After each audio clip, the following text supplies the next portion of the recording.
जय श्री कृष्ण।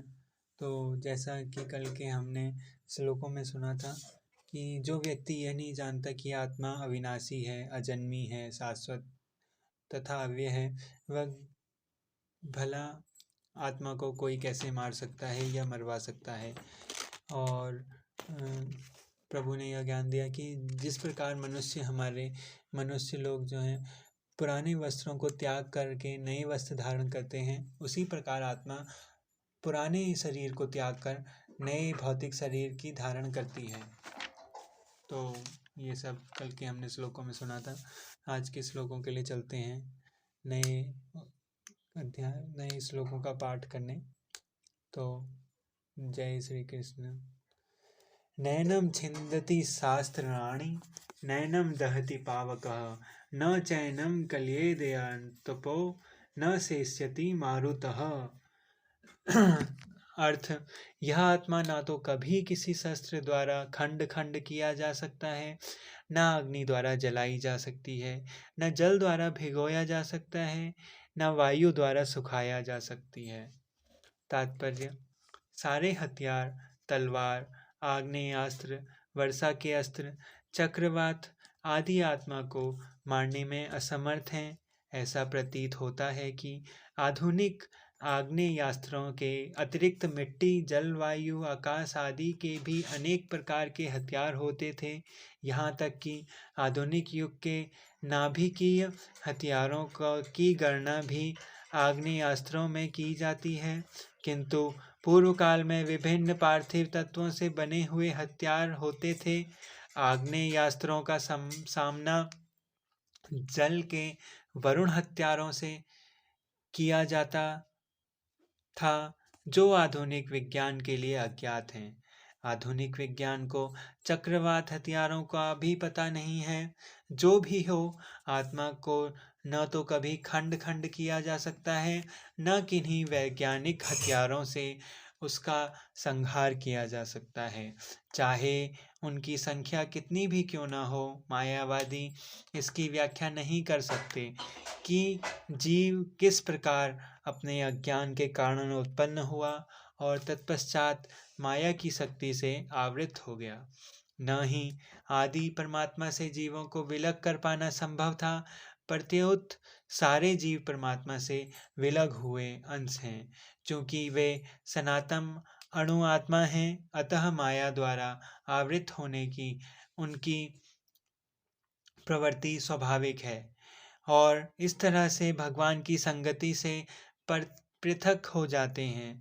जिस प्रकार अग्नि के स्फुलिंग अग्नि से विलग होते ही बुझ जाते हैं, यद्यपि इन दोनों के गुण समान होते हैं। वराह पुराणों में जीवों का परमात्मा का भिन्न अंश कहा गया है। भागवत गीता के अनुसार भी वे शाश्वत रूप से ऐसे ही हैं।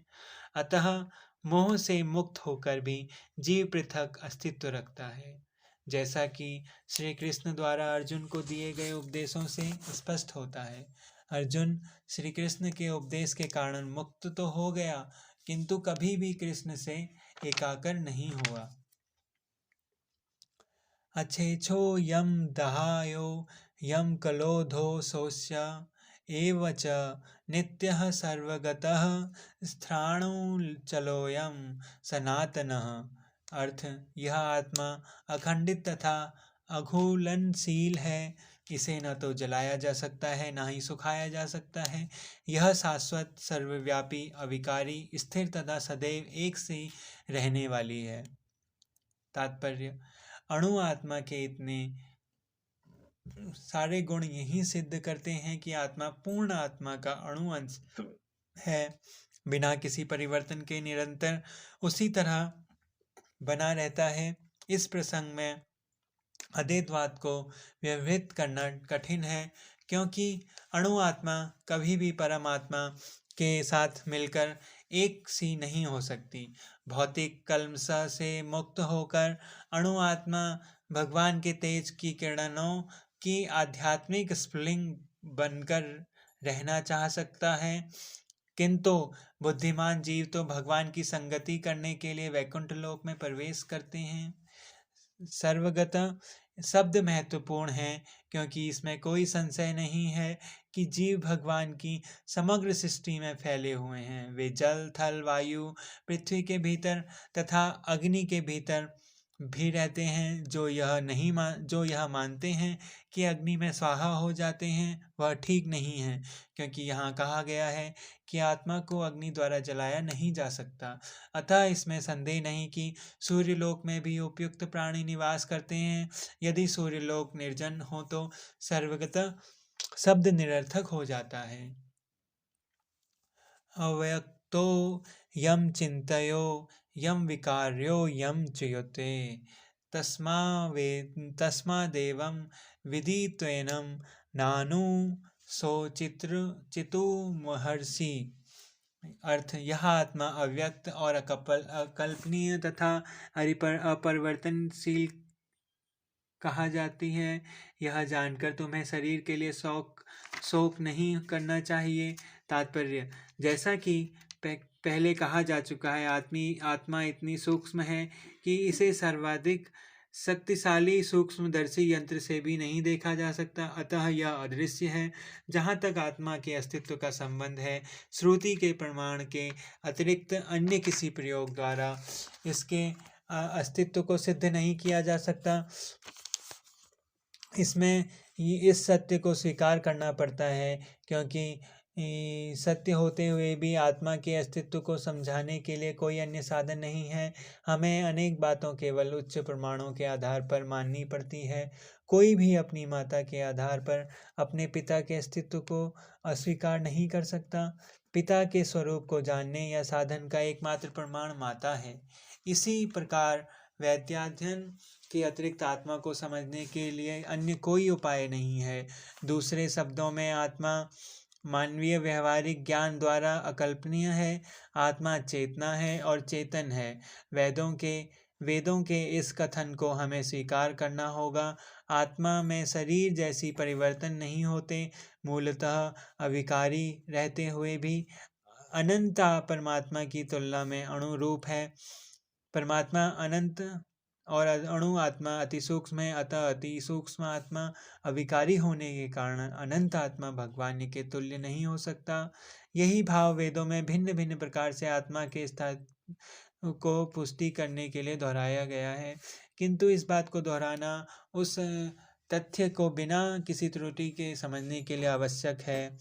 अथ चैनम नित्य जातम नित्यम व मान्यसे मृतम तथापि तम महाबाहो नैनम शोचितुर्महर्षि। अर्थ, किंतु यदि तुम यह सोचते हो कि आत्मा सदा जन्म लेता है तो सदा मरता है, तो भी हे महाबाहु, तुम्हारे शोक करने का कोई कारण नहीं है। तात्पर्य, सदा से दार्शनिकों का एक ऐसा वर्ग चला आ रहा है जो बौद्धों के ही समान यह नहीं मानता कि शरीर के परे भी आत्मा का स्वतंत्र अस्तित्व है।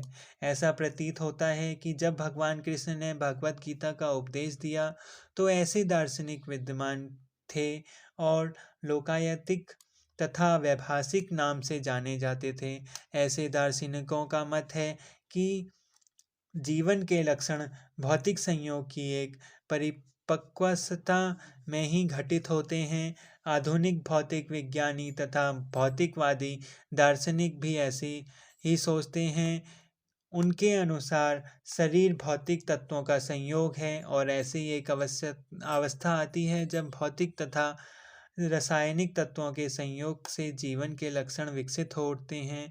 नेतृत्व विज्ञान इसी दर्शन पर आधारित है। संप्रति अनेक धर्म जिनका अमेरिका में प्रचार हो रहा है, इसी दर्शन का पालन कर रहे हैं और साथ ही शून्यवादी भक्त बौद्धों का अनुसरण करते हैं। यदि अर्जुन को आत्मा में के अस्तित्व में विश्वास नहीं था, जैसा कि वैभाषिक दर्शन में होता है, तो भी उसको शोक करने का कोई कारण नहीं था। कोई भी मानव थोड़े से रसायनों की क्षति के लिए शोक नहीं करता तथा अपना कर्तव्य पालन नहीं त्याग देता।